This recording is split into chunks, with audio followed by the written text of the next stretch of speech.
মেহেরপুরের গাংনী উপজেলার মাইলমারী সরকারি প্রাথমিক বিদ্যালয়ের সার্বিক মান উন্নয়ন ও ছাত্রছাত্রী বৃদ্ধির লক্ষ্যে এক জরুরি সভা অনুষ্ঠিত হয়েছে। রবিবার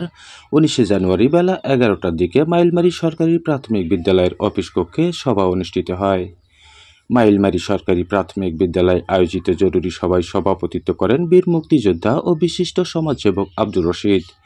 মাইলমারী সরকারি প্রাথমিক বিদ্যালয়ের প্রধান শিক্ষক দানিসুর রহমানের সঞ্চালনায় সভায় আমন্ত্রিত অতিথি হিসেবে উপস্থিত ছিলেন কাথুলি ইউনিয়নের 8 নম্বর ওয়ার্ডের ইউপি সদস্য কাবের আলী, সাবেক ইউপি সদস্য মফিজুর রহমান,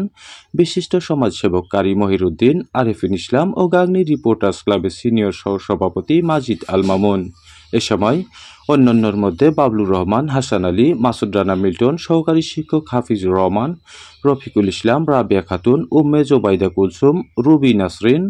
সাবিয়া আক্তার ও সহকারী শিক্ষক শাহনাজ পারভিন সহ অভিভাবকগণ উপস্থিত ছিলেন। সভায় বিদ্যালয়ের মান উন্নয়ন ও ছাত্রছাত্রীর বৃদ্ধি নিয়ে গুরুত্বপূর্ণ আলোচনা সহ করোনাকালীন সময়ে বিদ্যালয়ের পাঠদান কার্যক্রম ব্যাহত, পাশের গ্রামের লোকজন কর্তৃক বিদ্যালয়ের শিক্ষার্থী জবরদস্তি করে নিয়ে সেই গ্রামের বিদ্যালয়ে ভর্তি করার প্রবণতা রোধ, লেখাপড়ার ভালো পরিবেশ থাকা সত্ত্বেও বিভিন্ন কেজি স্কুল ও প্রি ক্যাডেট সহ বেসরকারি প্রতিষ্ঠানে শিশুদের ভর্তি রোধকল্পে করণীয় ও সম্প্রতি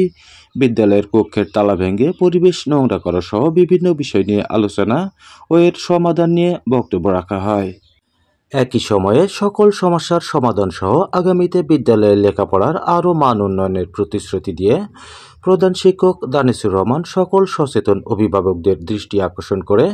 মাইলমারী সরকারি প্রাথমিক বিদ্যালয়ে তাদের সন্তানকে ভর্তির আহ্বান জানান।